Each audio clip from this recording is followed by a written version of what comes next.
네, 오늘 말씀의 제목은 예수 안에서 평범한 삶은 없습니다. 이렇게 정했습니다. 제가 아주 개인적으로 아는 아주 친한 가까이 지내지 못하지만 제가 만나 뵀던 목사님, 대전에 있을 때 만나 뵀던 목사님이 한 분 계신데요. 이분은 더 시골에서 목회하시는데 성함이 김선주 목사님이세요. 제 또래 되신 것 같은데 이분이 이제 아주 시골에서 목회를 하시는데 좋은 책을 몇 권 쓰셨습니다. 그 중에 최근에 나온 책 중에 목사 사용 설명서, 이런 목사 사용 설명서라는 아주 엉뚱한 제목의 책을 한 권 쓰셨습니다. 근데 거기에 이제 그 시골의 할머니, 할아버지 이렇게 연로하신 분들만 계신 교회에서 이제 목회를 하시는데 이분이 보통 분이 아니세요. 그 교회 예배당에 그 목사 사용 설명서라는 안내문이 붙어 있답니다. 그래서 이럴 경우에 목사를 불러주세요. 이렇게 되어 있는 겁니다. 이렇게 되어 있습니다. 보일러가 고장나면 목사를 부르세요. 텔레비전이 안 나오면, 또 냉장고 전기가 고장나면, 휴대폰이나 집 전화가 안 되면, 무거운 것을 들거나 힘쓸 일이 있으면, 농번기에 일손을 못 구할 때, 마음이 슬프거나 괴로울 때, 몸이 아프면, 또 갑자기 병원에 갈 일이 생겼을 때, 그리고 마지막으로 경로당에서 고스톱 칠 때 짝 안 맞으면 전화해 주세요. 뭐 이렇게 써 있습니다. 저는 이제 오늘 이 분도 사실은 많은 저희 동료 선배님 혹은 그 목회자들이 그 농촌에서 목회를 하는 분들이 희망을 갖지를 못해요. 수고한 것이 몇 년이 지나서 이렇게 그 수확물을 거두시 열매가 있으면 뭐 그 일을 고되더라도 견딜 텐데, 많은 농촌 목회자들이 다들 연로하신 분들만 계시고 결국은 한 분 한 분 이렇게 하나님께 보내드리고 나면 목사의 역할이 다 끝나기 때문에 여기에서 과연 내가 시간을 보내는 것이 적절한 것인가에 대해서 확신을 얻기 어려워서 대부분 이제 가려고 하지 않고, 가더라도 뭐 군대 갔다 오는 셈 치고 한 1, 2년 있다가 도시로 다 도망을 가시거나, 도망간다 그러면 안 되죠. 그렇게 사역지를 옮기는 일들이 비일비재합니다. 그래서 내가 과연 여기를 왜 가야 되나, 유배 가는 것도 아니고 이런 생각을 하시는 분들이 굉장히 많은데, 하여튼 이 김 목사님은 상당히 비상하신 분입니다. 굉장히 공부도 많이 하신 분이고 아주 날카로운 글도 많이 쓰시는 그런 분인데도 그 시골에 있는 할머니들과 더불어서 목회를 하면서 내가 왜 여기 있어야 되는지, 그리고 또 농촌에 왜 교회가 있어야 되는지에 대하여 끊임없이 고민하시는 분이죠. 저하고는 정반대 상황에서 목회를 하시는데, 그런데 이 글을 보면서 도대체 많은 분들이 내가 여기에 무슨 의미가 있을까? 나 같은 사람이 이런 교회에 어떤 쓰임이 있을까? 혹은 이런 시골 동네에 교회가 도대체 왜 존재해야 되나? 이런 이야기를, 이런 사실 존재의 의미를 찾지 못할 때 거기에 있는 것은 과연 정말 유배 같고 끔찍하고 연옥이 온 것 같은 느낌이 들 수밖에 없잖아요. 근데 적어도 이분은 그 할머니들과 살면서 자기가 필요한 이유를 찾아낸 거죠. 내가 다른 건 못하더라도 할머니들을 전화기 고장나면 고쳐줄 수는 있고, 무거운 거 힘들어하시는 분들은 늘 계신데, 그럼 나는 그 할머니를 들어드리면 되는 것이고, 정말 이것도 저것도 아니면 고스톱 칠 때 옆에서 광이라도 팔아드리면 되지 않을까, 뭐 이렇게 하면서 그곳에 머물러 있는 자신의 의미를 이제 찾아가시는 것 같아요. 지난 몇 년 동안 교회를 우리가 같이 세워가면서 저도 또 여러분도 아마 계속해서 제가 들었던 이야기들 중에, 내가 왜 이 교회 다녀야 되지? 나는 왜 여기 있어야 되지? 왜 또 어떤 분 좀 더 거시적으로 왜 강남에 백향나무 교회가 있어야 되지? 뭐 이런 질문들을 많이 저한테 던지셨고요. 저도 계속 던졌고 지금도 던지고 있습니다. 우리가 과연 6만 6천 개가 넘는 그 많은 교회들 중에 또 하나의 교회로 굳이 있어야 될 이유가 뭘까? 밖에만 나가도 오른쪽 100m만 가도 거대한 교회들이 있고, 조금 더 가면 전국에서 제일 유명한 교회들이 다 이 동네에 다 모여 있는데, 그 많은 교회들 중에 우리는 과연 왜 또 뭘 어쩌자고 이 벙커에 이렇게 또 모여 있을까? 이런 생각들을 계속 하게 됩니다. 과연 나는 여기 왜 존재할까? 또 여러분들은 어쩌다가 그 수많은 교회들 중에 이곳에 와 있게 되었을까? 왜 우리는 계속 이 시간을 이곳과 이 사람들과 함께 보내야 될 것인가를 계속 묻게 되는 것 같습니다. 더 거시적으로 나가면 과연 또 우리는 또 왜 굳이 살아야 될까? 최근에 벌어지는 일들을 보면, 그리고 저는 운이 참 좋다고 생각이 듭니다. 저는 386 세대인데 우리 아버지 때, 우리 할머니 때 정말 고생을 많이 하셨는데 저희 때가 아마 한반도에서 사람이 살게 된 이래로 전무후무하게 저는 제 표현으로 베데스다 연못이 열렸던 기간 동안에 살았던 사람들인 것 같아요. 대학을 가고 싶어하는 사람들이 그렇게 많지 않아서 지금 같으면 학교 절대 못 들어갔을 텐데 조금만 노력하면 어느 대학이든 들어갈 수 있었던 것 같고, 대학 나오면 또 나라가 막 경제가 좋아질 때나 아무 데나 원서 넣으면 또 대부분 다 들어가. 그래서 제 친구들 중에 노는 아이들이 한 명도 없었고, 우리 때는 아르바이트라는 개념도 없었습니다. 과외를 종종 하긴 했지만 우리가 어디 가서 시급이 얼마인지, 저는 시급이라는 개념을 알게 된 게 얼마 안 됩니다. 그렇게 살았죠. 그런데 우리 자식들을 보니까 정말 그 수많은 동아줄 중에 하나를 잡아야 되는데 그 동아줄이 썩은 동아줄인지 생명의 동아줄인지 알기가 어렵고, 모두가 들어가려고 하는 그 하나의 그 구멍 속으로 그 정말 너무나 많은 사람들이, 그래서 인생 자체가 끊임없이 병목 현상을 겪어야만 되는, 내년이 지나면 좀 나아질까, 10년만 고생하면 나아질까 라고 할 때 도무지 그거를 예측할 수 없는 이런 시대를 살고 있죠. 그래서 태어나면서부터 계급이 결정이 되고, 할아버지를 잘 만난 아이들이 그 다음 세대까지 잘 살 수 있게 되고, 전부 다 조상 탓입니다. 조상을 잘못 만난 아이들은 정말 죽으라고 고생해봤자 누구 말대로 이제 개천에서는 절대로 용도 안 나고 실지렁이밖에 안 나온다. 그런 시대를 우리가 살아가고 있습니다. 교회도 마찬가지입니다. 제가 지난 몇 년 동안 학교에서 가르치고 교회에서 목회를 하면서 만난 저희 주변에 있는 진지한 그리스도인들 안에 존재하는 가장 중요한 특징은 냉소주의입니다. 우리가 성령을 강조하지만 성령을 강조하면 강조할수록 정근대적인 신앙생활을 하는 것 같고, 성경에 대해서 우리가 소박한 믿음으로 살아가려고 하게 되면 아직도 계몽되지 않은 친구처럼 생각하고, 하나님의 은혜로 병을 고칠 기대를 한다거나 그분이 우리의 삶을 인도하실 거다, 우리의 기도를 그분이 들으실 거다라고 하는 설교가 사람들 가운데 예전 같으면 아멘이 폭발을 해야 될 그 시점에 그 설렁한 그 침묵이 그렇습니다. 그래서 우리 안에 교회를 나가지만 또 성경을 읽지만 설교를 듣지만 그 안에 기록되거나 선포된 내용이 더 이상 우리에게 그렇게 유의미한 것으로 다가오지 않는 그런 사람들이 주변에 같이 모여있는, 저도 그런 사람들 중에 한 명으로 이렇게 되어 있는 거죠. 그렇습니다. 그리고 전에도 말씀을 드렸지만 헨리 나우멘이 말했던 것처럼 이 시대 사람들이 자기를 평가할 때 내가 뭘 하고 있느냐, 내가 얼마나 많이 가졌느냐, 밖에 사람들이 나를 뭐라고 부르느냐, 이런 것들이 자신의 존재 이유, 존재 가치를 대변하기 때문에 거기에 이제 모두 다 혈안이 되어서 살아가는데, 그때 좋은 직업, 적절한 재정, 사람들한테 좋은 평판과 그 다음에 타이틀을 갖는 것이 굉장히 어려운 시대를 살아가고 있잖아요.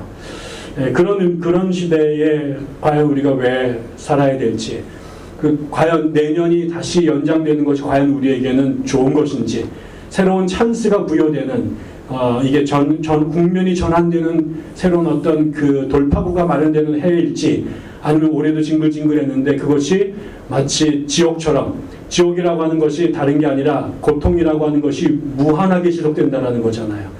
인생 자체가 고통이긴 한데, 근데 인생이 그래도 괜찮은 거는 끝이 있기 때문에, 군대가 아무리 그지 같아도 군대 시계가 돌아가니까 몇 년만 버티면 밖으로 나가는데, 이게 몇 년이 지나가도 계속 그 상태에 머무는 것, 그것이 사실 지옥의 특징이죠. 그 기쁨이 지속되면 그건 천국이고 고통이 지속되면 지옥인데, 과연 내년이 올해보다 더 좋은 세상이 될지, 나에게 더 희망찬 새해가 올지, 아니면 올해 고통이 계속해서 또 반복되는 그런 시대에 있지, 아니면 더 지옥같이 더 getting worse and worse 할지, 이거는 우리가 그렇게 되면 정말 지금 빨리 인생을 끝내는 게 나을 거 아니겠습니까?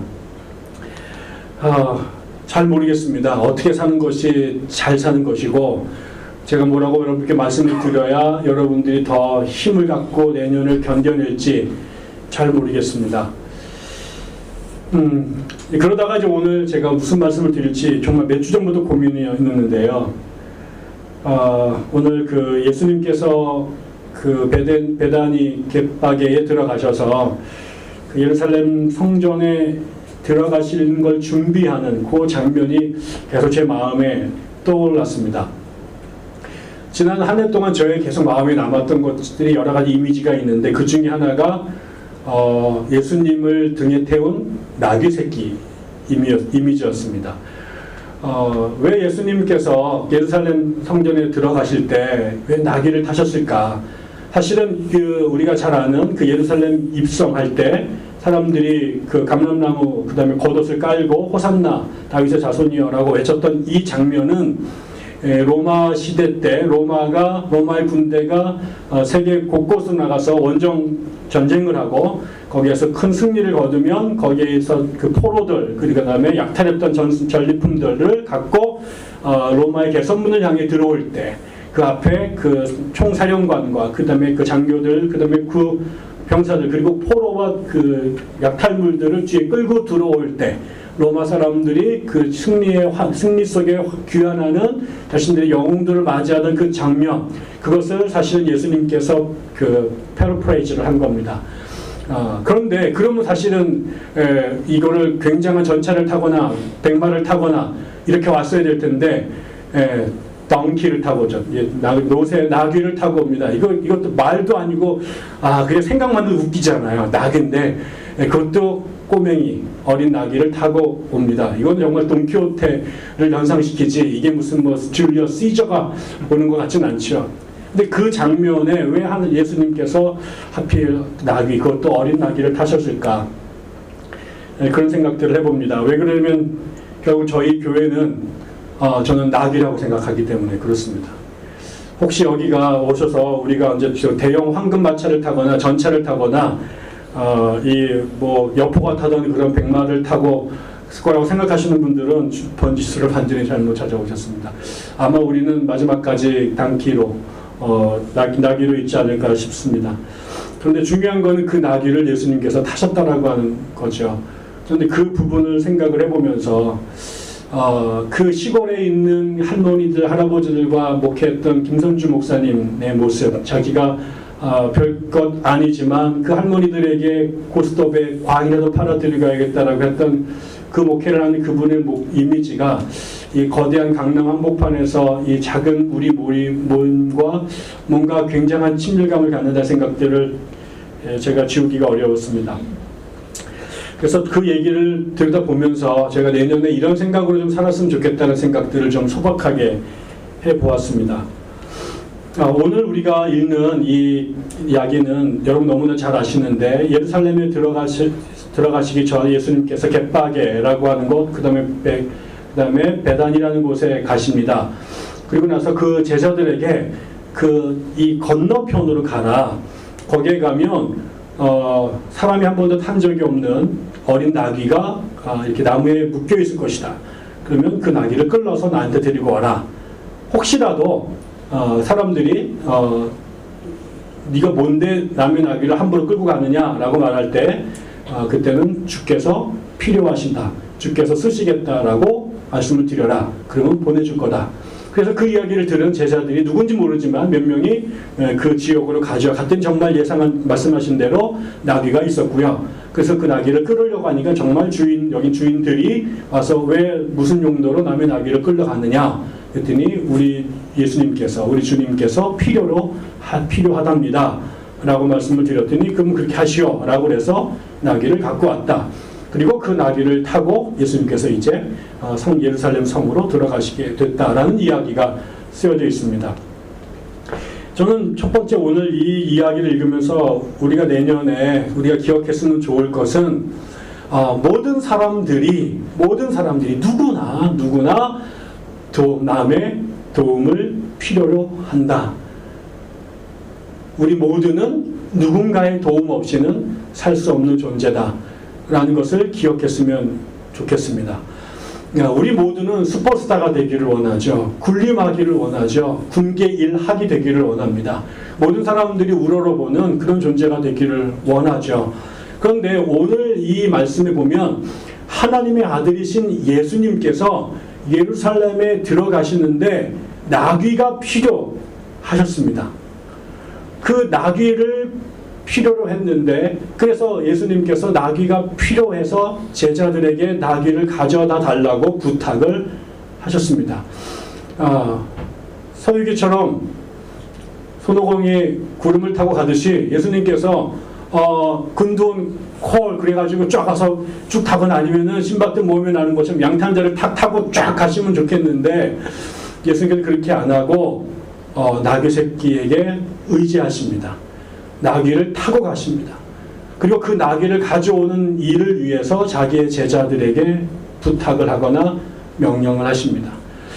예수님께서 이 땅에 살아가실 때에도 우리가 생각하는 슈퍼맨처럼, 초인처럼 손가락 하나하나로 마술을 부리듯이 자신의 인생을 살아가지 않았습니다.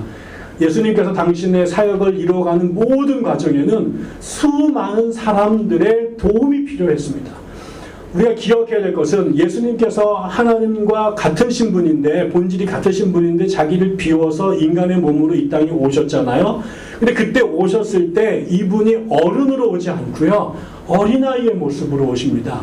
어린아이 와서 자기 스스로의 존재를 보호할 수 없는 능력이 없는 철저하게 어머니의 저세, 그 다음에 아버지의 경제적인 서포트에 마을 사람들의 도움 속에서 자기가 생존해야만 된, 자기의 존재 자체를 누군가에게 절대 의존해야 될 시간들을 통과해냅니다. 그리고 당신이 사역을 하실 때에도 자기 혼자 그 일을 다 하신 게 아니라 그 형편없는 것 같이 보이는 12명, 그 다음에 혹은 70명, 혹은 120명의 제자들을 불러서 그들의 도움으로 자신의 사역을 하나하나 이루어 가십니다. 그 사람들 중에 단 누구 하나만의 도움이 없어도 예수님의 사역엔 큰 구멍이 나고 어려웠지요. 예수님께서는 내가 할게 이렇게 하지 않으셨습니다. 예수님께서 밥을 드시는 것도 누군가는 밥을 구해와야 되고 음식을 해드려야만 됐고요. 그분의 잠자리를 누군가 챙겨드려야 했었습니다. 그분을 대신해서 전령으로 달려갈 사람, 그 다음에 복음을 전할 도구들도 다 누군가가 예수의 도움을 드렸기 때문에 그분의 사역이 가능했다는 거죠. 우리 안에도 다양한 사람들이 있습니다.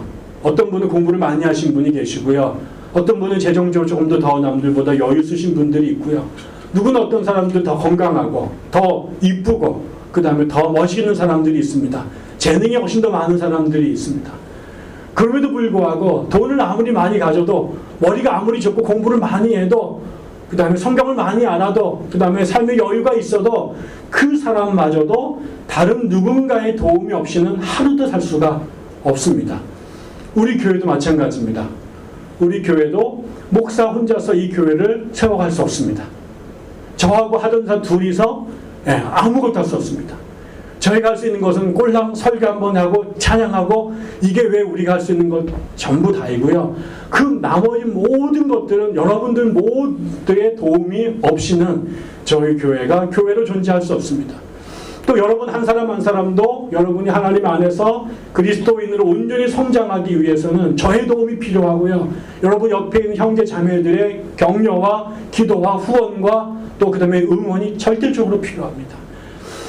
지금 한국 사회에 존재하는 아주 중요한 교회의 특징 중에 하나가 가나안 성도라는 것이잖아요.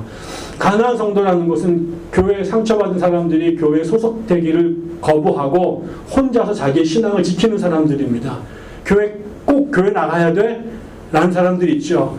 교회 안 나가도 내가 신앙생활 할 수 있지 라고 말할 수 있습니다. 그러나 틀렸습니다. 우리 스스로가 누군가의 도움 없이는 개인적으로 생물학적으로 생존할 수 없는 것처럼 신앙도 마찬가지입니다. 우리 스스로가 하나님의 백성으로 온전히 자라갈 때는 나 혼자 잘난 것 같지만 우주가 도와줘야 되고요. 천지가 도와줘야 되고요. 교회 안에 성도들 모든 사람들, 그 사람들이 직접적으로 돈을 주지 않더라도, 직접 성경을 가르치지 않더라도 그 한 사람 한 사람들의 도움이 절대적으로 필요합니다. 그래서 혼자는 절대로 신앙인으로 살아갈 수 없습니다. 처음에 4세기에 안토니우스라는 사람이 은수자로, 디아코노스, 모노코노스라고 그러는 이 사람들이 산속에 들어가서 혼자 독신 수사를 하기 시작했습니다. 물론 더 먼저 한 사람이 있었지만 기록에 남는, 이름이 남은 사람 중에 제일 오래된 사람이 안토니우스라는 사람인데, 이 사람은 하나님 앞에 온전히 헌신하기 위해서 세상에 물들지 않으려고 세상과 결별했습니다. 그리고 점점 더 깊은 산속에 들어갔습니다. 하루에 한 끼만 먹고 그 다음에 면벽 좌선을 하면서 성경을 묵상하고 기도를 올려드렸죠. 그래서 그런데 좀 지나고 나는데 파코미우스라는 사람이 동시대에 나타납니다. 오케이, 너처럼 혼자서 그렇게 살아가는 것도 중요해. 그런데 그렇게 혼자서 세상과 결별해서 살아가는 그 사람은 온전한 하나님의 사람으로 될 수가 없어. 우리가 존재하는 이유가 뭐예요? 성경에 나오는 성령의 열매라는 게 있죠. 고린도전서에 가면 거기 나오고 뒤에 또 고린도후서에도 나오고, 그 성령의 열매라고 하는 게 보면 전부 다 뭐예요? 사랑하는 것이고 자비하는 것이고 양선하는 것이고 온유하는 것이고 이런 거잖아요. 근데 여러분, 사랑을 혼자 합니까? 혼자 하는 사랑을 자유라고 그래요. 변태예요. 사랑은 누군가 더불어 하는 거예요. 자비를 베풀어야 되잖아요. 자기한테 베푸는 자비는 존재하지 않아요. 누군가에게 자비를 베푸는 거예요. 온순한 거, 자기에게 온순한 게 그게 뭐가 필요해요? 내가 기석이에게 온순해야지 이게 의미가 있는 것이지, 기석이와 잘 살기 위해서 자비가 필요한 것이고 온유와 양선이 필요한 거예요. 그런데 이거를 내려놓고 혼자 산속에 들어가서 자기 혼자 세상과 결연하고 나 혼자 독야청청 깨끗할래 라고 했더니 그거는 하나님의 창조 질서의 알파와 오메가를 모르는 짓이라는 거죠. 그래서 우리가 진정한 하나님의 사람이 되려면 공동체가 필요하다. 그래서 파코미우스가 공동체 수도원을 만들기 시작을 하게 됩니다. 여러분, 우리는 도움이 필요합니다. 예수님을 따라가는 제자들로서 예수님도 끊임없이 누군가의 도움을 받으셨습니다. 그 도움을 받는 것도 훈련입니다. 그리고 그것을 인정하고 존귀하게 여기는 것, 거기에서부터 우리가 출발하는 걸 거예요. 나 혼자 살아갈 수 없다. 절대적으로 누군가의 도움이 필요하다. 때로는 그것이 어린아이이기도 하고, 때로는 그게 어른이기도 하고, 때로는 목회자이기도 하고, 때로는 내 친구들이기도 하고. 그래서 우리가 겸손할 수밖에 없습니다. 교회를 우리가 혼자 독수자로 살지 않고, 비록 우리가 공동체 수도원은 아니지만 공동체를 꿈꾸고 모여있는 것은 서로의 사람이 나를 하나님 사람 되게 하는데 절대적으로 필요하기 때문이라는 거죠. 그렇기 때문에 우리가 절대로 까불 수가 없습니다. 혼자 잘난 척을 할 수가 없습니다. 네가 아무리 잘나봤자 우리가 싹 빠져나가고 나면 자기 혼자 턱 남은 것은 아무것도 아니기 때문에 그렇습니다. 두 번째는 그 예수님, 첫째는 우리 아무리 잘난 예수님도 누군가의 도움이 필요했다라는 것을 우리가 기억한다면, 두 번째로는 그 예수님을 그 예루살렘 성전에 들어가는데 나귀를 타고 들어가시거든요. 근데 그거는 원래 스가랴 9장 9절에 예언됐던, 나중에 제가 한번 읽어드릴게요. 이런 말씀이 스가랴 9장 9절에 나옵니다. 도성 시온아 크게 기뻐하여라. 도성 예루살렘아 환성을 울려라.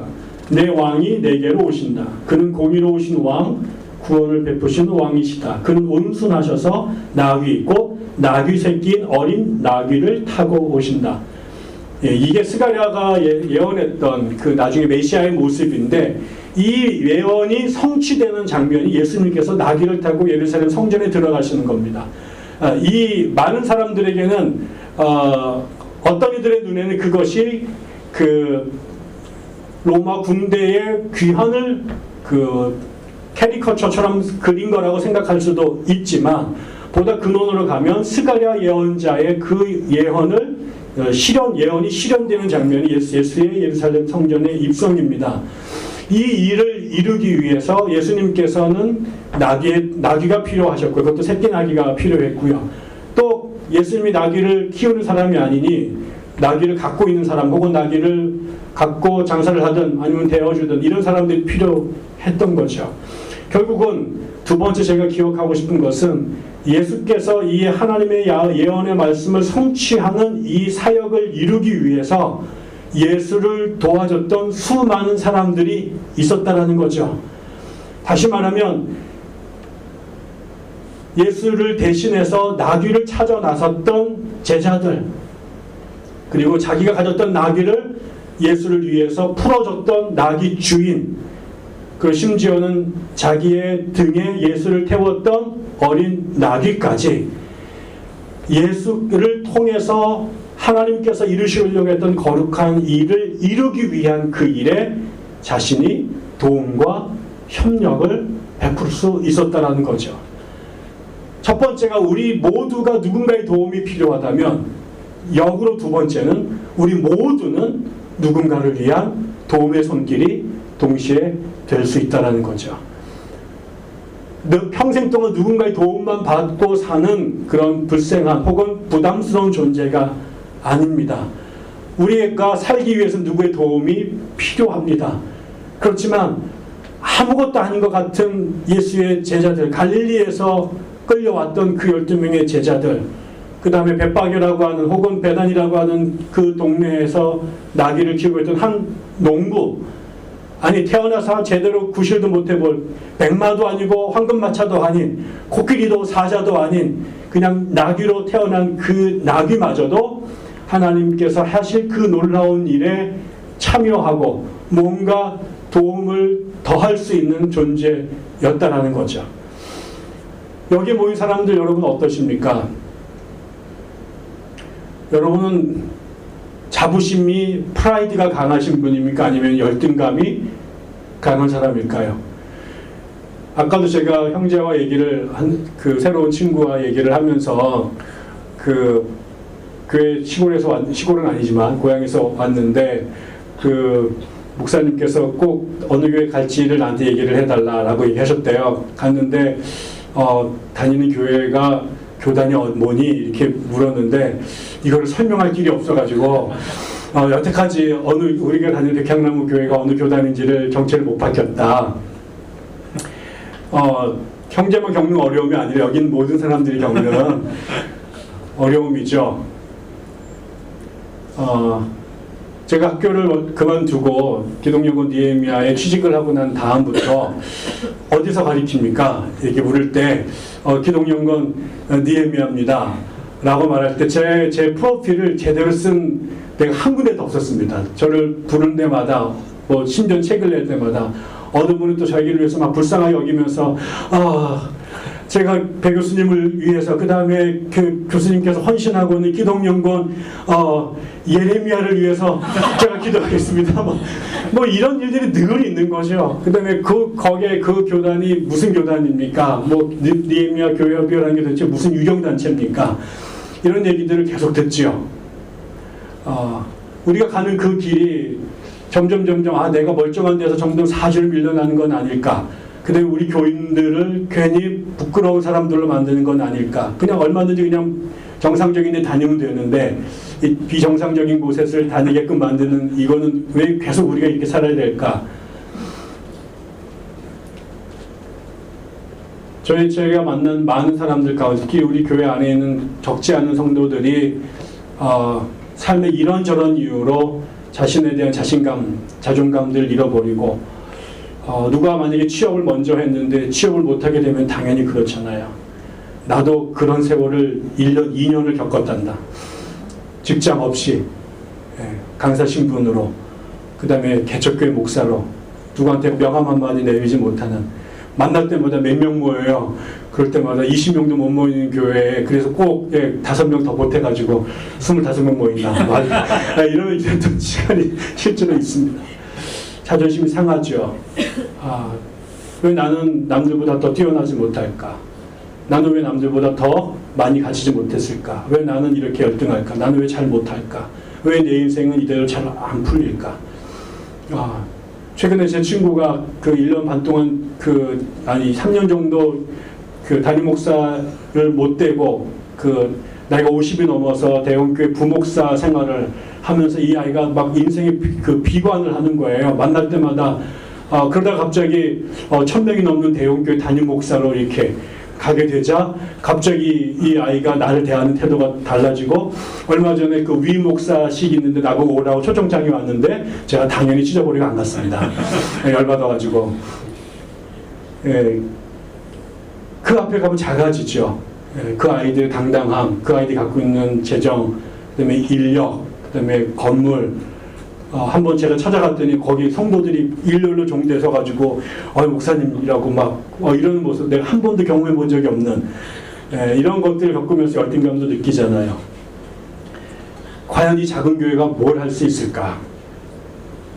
우리 한 사람 한 사람이 이 시대, 이 어려운 시대에 무슨 의미를 갖고 살 수 있을까? 내가 뭘 어떻게? 그런데 여러분, 심지어는 그 나귀마저도 주님을 위해서 쓰임을 받았습니다. 갈릴리에서 어부로 살던 그 친구들, 자신들이 무슨 일을 하는 건 아니지만 하나님께서 계획하셨던 그 일들을 이루어가는데 자신의 작은 손과 발을 그분을 위해서 드릴 수 있었습니다. 우리가 역사 속에 나오는 큰 그림의 맨 앞에 나오는 그 인물이 될지는 못할지라도 여러분, 우리의 존재 하나하나가 누군가에게는 너무나 소중한, 누군가에게 너무나 귀한 그 도구로 쓰임 받을 수 있다고, 그렇게 주께서 우리를 만드셨습니다. 많은 사람들은 거대하고 빛나는 자리에, 유명한 자리에, 그렇게 스포트라이트 받는 자리에서만 활동을 해야 뭔가 대단한 것 같지만, 저도 지나고 나니 오늘 제가 이 자리에 오기까지 저를 도왔던 수많은 사람들의 도움이 있었는데, 그들 가운데 유명하거나 대단했던 사람들 제 주변에 한 명도 없었습니다. 다들 가난하셨고, 다들 배우지 못하신 분들이었고, 다들 사회에서는 빛 가운데 거한 적이 없었던 분들이지만, 그분들의 도움이 징검다리가 되고 또 도미노가 돼서 수많은 사람들을 더 빛나게 하고 온전하게 하는 데 쓰였던 것을 기억합니다. 저희 어머니가 그러셨던 분이었고요. 저희 아버지가 그러셨던 분이었고요. 제가 초등학교에서 만났던 우리 담임 선생님이 그러셨고요. 중학교 3학년 때 저희 선생님이 그러셨고요. 그 다음에 심지어는 제가 그렇게 욕을 유창하게 할 때 저를 데리고 나가서 정말 어쩌면 너는 그렇게 얼굴이 잘생겼는데 입이 그렇게 더럽냐 라고 말했던 저희 반의 최철수라고 하는 지금 부평에 있는 교회 안수 집사님이십니다. 그 아이의 그 말이 저를 바뀌었던 적도 있었고, 제가 대학에 들어갔을 때 저희 과의 친구, 우리 동기 여자아이가 어느 날 저를 부르더니 정말 너 나중에 목사님 될 거지? 근데 어떻게 큐티를 안 하니? 그래서 제가 뚜껑이 열려가지고 내려오다가 제가 생명의 맛은 사가지고 6개월 동안 큐티를 하다가 큐티 내 체질이 아니냐고 던졌던 기억도 납니다. 여러분, 우리가 무슨 일을 할 수 있는지 내 스스로가 아무것도 아닌 것 같았지만, 우리들이 끊임없이 99.9% 남의 도움을 받고 살지만 다른 사람도 99.9%의 도움이 필요합니다. 그 99.9%에 나의 0.001%의 손길이 있습니다. 여러분들이, 우리가 이 시대에 아무것도 아닌 것 같지만 우리 교회가 그 다음에 이 시대에 하나님께서 행하실 어떤 일들을 위해서, 혹은 여러 가지 이유로 우리 교회를 스쳐나가는 사람들에게 어떤 도움이 되었을지 아무도 추측하기 어렵습니다. 우리 안에 여러 가지 일들이 많이 있었습니다. 왔다가 또 떠나신 분들도 굉장히 많습니다. 또 12월 되니까 또 엄청 많이 또 떠나시더라고요. 나갈 때마다 속상하기도 하죠. 저는 그분들이 혹시라도 우리 교회에 있으면 상처를 받으시거나 나쁜 기억을 가지시고 떠나실 수도 있다고 생각합니다. 물론. 그러나 어쩌면 그거보다 더 많이 하루를 다녔든 일주일을 머물렀든 아니면 하루를 머물렀든 어쩌면 그분들에게 저희 교회가 삶의 가장 결정적인 순간에 안식처가 되어줬을지도 모르고요. 여러분들의 그 미소가, 여러분들의 손길이, 여러분의 말 한마디가, 우리가 함께 드렸던 예배와 찬양이 누군가에게는 격렬한 격려가 되고 응원이 됐을지도 모릅니다. 저는 그래서 우리의 존재 가운데 누구도 무가치한 사람은 없다. 여러분이 돈을 꼭 많아야만 쓰임받는 것도 아니고 여러분 늘 건강해야만 그런 것도 아니죠. 마지막 드리고 싶은 말씀이 있는데요.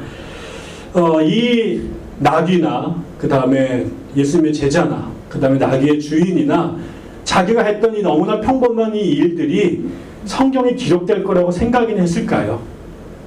이 땅에 존재하는 수많은 동물들 중에 이 이름이 없지만 이 나귀 새끼가 2000년 후에 자신의 삶을 한국어로 기록된 성경에, 그래서 우리가 벳박의 그 앞에서 그 나귀를 기억하는 일이 벌어졌을 거라고 생각했을까요?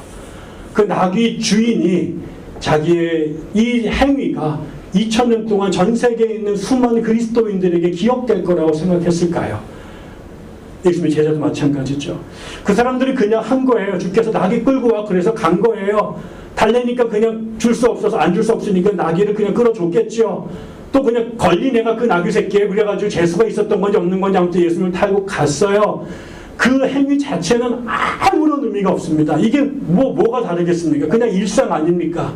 그런데 스가랴 선지자를 통해 예언됐던 예수께서 하나님께서 나중에 이루실 그날 당신의 메시아를 이 땅에 보내시면 예루살렘을 들어갈 때 나귀를 타고 갈 거라고 그 수백 년 전에 예언했던 그 사건을 이루는 하나님이 주도하신 그 빅피처 안에 아무도 상상하지 못했던 그 평범한 자기의 그 역할들이 뭉쳐져서 하나님의 그 거대한 그림의 퍼즐로 들어가게 된 거죠. 우리가 그리스도인으로 산다라고 하는 게 뭘까요? 우리가 산다는 삶이 예수쟁이로 산다고 하는 것이 예수를 믿지 않는 사람과 일상이 전혀 다를 리가 없습니다. 여러분들이 선생으로 학교 일할 때 그리스도인과 비그리스도인 선생이 가리키는 과목이 다르지 않습니다. 여러분들이 건축업을 할 때 여러분이 건물 짓는 건물이 타 종교인이 짓는 건물과 다를 리가 없습니다. 다른 재료와 다른 설계도를 쓰는 게 아니죠. 다 똑같습니다. 똑같이 먹고 자고 싸고 그 다음에 애를 낳고 그렇게 울고 승질내고 삽니다. 그런데 중요한 차이가 있습니다. 우리의 그 수많은 삶들 속에 주께서 원하시는 일들이 있습니다. 똑같이 먹고 사는 일인데, 똑같이 수많은 덩키들이 있는데, 수많은 나귀 주인들이 있는데 그 사람들이 그 일들 중에 주께서 원하시는 일들이 있습니다. 근데 그 일이라고 다른 것과 다르지 않습니다. 그러나 한 가지 다른 것은 그 똑같은 물리적으로 같은 일이지만 주님께서 원하시는 일들이 있습니다. 그 일들을 위해서 우리가 지극히 평범한 일상을 살아가면서 그 일들을 살아가는 거죠. 주께서 원하십니다. 지나가다가 12월이 됐으니 구색은 낭비에다가 그래도 5,000원 한번 집어넣어라. 그게 연말을 그래도 너희끼리 퍼 마시는 그 중간에 그 사람답게 사는 거 아니겠느냐. 여러분들이 가르칠 때 여러분들 아이들 중에 선생님들 계시다면 수많은 사람들이 천지 받을 때 나는 천지 받지 말라고 하시는 것에 대하여 여러분들이 또 공부를 열심히 하는 사람들이 그 공부를 통해 이게 내가 돈과 개인적인 사익을 취하지 않고 어떻게 하면 이 시대 공적인 일을 위하여 귀하게 쓸 것인가, 같은 연극을 하더라도 어떻게 이 연극 안에 예수 그리스도의 메시지를 담아낼 건가 고민하는 그 일들, 같은 교회를 하지만 이 교회가 목사 자식들 유학비를 내기 위한 교회가 아니라 이 땅에 하나님의 나라를 세우기 위해서 어떻게 다른 색깔들을 만들어낼 것인가 고민할 때 그 작은 일들이 우리 눈에는 그냥 평범하고 아무것도 아닌 것 같지만 이 작은 퍼즐 하나하나가 하나님의 손길 안에서 그분이 꿈꾸셨던 빅 픽처의 퍼즐의 피스로 들어갈 거라고 하는 그 믿음과 소망으로 살아가는 것입니다. 나는 그냥 헌금한 겁니다. 나는 그냥 예배한 겁니다. 나는 그냥 그렇게 아이의 손을 잡아준 겁니다. 나는 그와 잠시 그 자리에 있어준 겁니다. 그런데 그것이 하나님의 손에 의해서 당신의 예언을 성취하고 이 땅에 하나님의 나라를 이루는 그 일들의 도구로 결정적인 피스로 사용될 것을 우리가 믿는 것입니다. 하나님께서 이루시는 그 나라가 슈퍼맨들을 통해서 이루어지는 것이 아니라 나귀를 찾아 떠나는 제자들의 발걸음을 통해서 그 요청에 기꺼이 그 다음에 나귀의 그 끈을 풀어주는 주인들에 의해서 기꺼이 자기의 등을 내어드린 그 어린 나귀에 의해서 하나님의, 그런데 나중에 보고 나니까 그것이 하나님의 나라의 중요한 구석구석의 필수로 있었던 것이죠. 우리가 내년에도 별로 다르지 않을 거예요. 여전히 여러분 화나게 하는 일들, 여러분들을 울게 하는 일들, 또 여러분과 제가 탄식하게 하는 일들, 다리에 힘이 빠져서 다시 일어나기가 어려울 것 같은 상황들을 만날 거예요. 그럼에도 불구하고 주께서 일어나라 하시고, 주께서 전하라 하시고, 주께서 사랑하라 하시고, 주께서 견디라 하시고, 주께서 인내하라 하시니 내 생각들을 내어놓고 그 말씀 앞에 거할 때 우리의 그 작은 그림들, 조각들을 모아서 하나님께 당신의 나라의 거룩한 그림들을 완성해 가실 것입니다. 혼자 가려면 헷갈려요. 그래서 우리를 모아 주신 것입니다. 이 교회가 내년에 이 작은 사람들이 함께 또 1년의 여행을 떠날 터인데 기대하십시다. 옆 사람의 도움이 필요합니다. 그래서 잘 대해주세요. 그리고 나도 누군가에게는 꼭 필요한 사람이라는 것. 나 하나 떠난다고 여러분 그렇게 생각하지 말고요. 여러분이 떠나면 교회가 죽습니다. 그러니까 여러분이 여기를 내가 소중하다는 것들을 기억해 주시고요. 여기서 모인 우리의 꼼지락꼼지락하는 이 운동이, 이 모임이 결국 하나님의 손 안에서 당신의 나라의 영광을 위한 귀한 부분들이라고 하는 것들을 우리가 같이 기억하면서, 같이 격려하면서 그렇게 한 해를 같이 달려갔으면 좋겠습니다. 같이 기도하겠습니다.